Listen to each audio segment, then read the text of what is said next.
নির্বাচিত হবে। জি। এখানে বিপুল ভোটে নির্বাচিত হবে বিপুল নাকি না কম ভোটে? ভোটে না, বিপুল ভোটে ধানের শীষ। ভাই আপনার নাম কি? আব্দুল খালেক।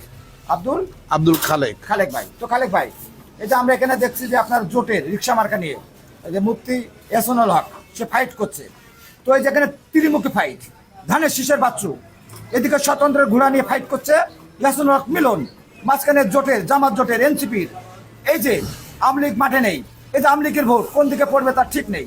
তো এরকম একটা জায়গায় কি আপনি কি মনে করেন যে এর ভিতর দিয়ে বিএনপির কাটাকাটিতে আপনার রিক্সা বেরিয়ে যাবে? না না না, মোটেই না। মোটেই এখানে না। আসলে বিএনপি জনপ্রিয় দল। আচ্ছা। আর দীর্ঘ 20 বছর যেহেতু বিএনপি মাঠে ছিল না, আচ্ছা। এখন নির্বাচন করার সুযোগ পাইছে, তো আমরা আশা করি যে এখানে বিএনপি বিপুল ভোটে ধন্যবাদ সে- ধন্যবাদ।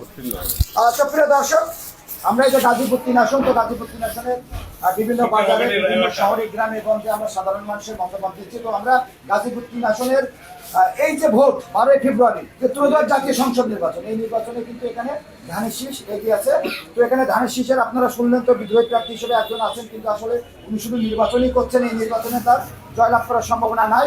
অন্যদিকে জোট থেকে, জামাত জোট থেকে, এনসিপি জোট থেকে যে মাহমুদুল হকের যে আছে মনোনীত প্রার্থী এহসানুল হক, এহসানুল হক, ওনার নাম এহসানুল হক। তো এহসানুল হক রিক্সা মার্কা নিয়ে, তো তারও এখানে পাশ করার সম্ভাবনা নেই। তো সর্বোপরি যেটা বলা যায়, এখানে ধানের শীষের যে বাচ্চু ভাই আছে, বাচ্চু ভাই এখানে নির্বাচিত হওয়ার সম্ভাবনা সব থেকে বেশি।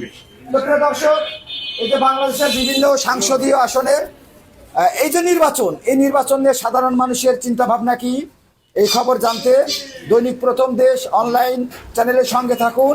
আর অনলাইন চ্যানেল নিয়ে আমি আছি সঞ্জিত কুমার দে। ধন্যবাদ।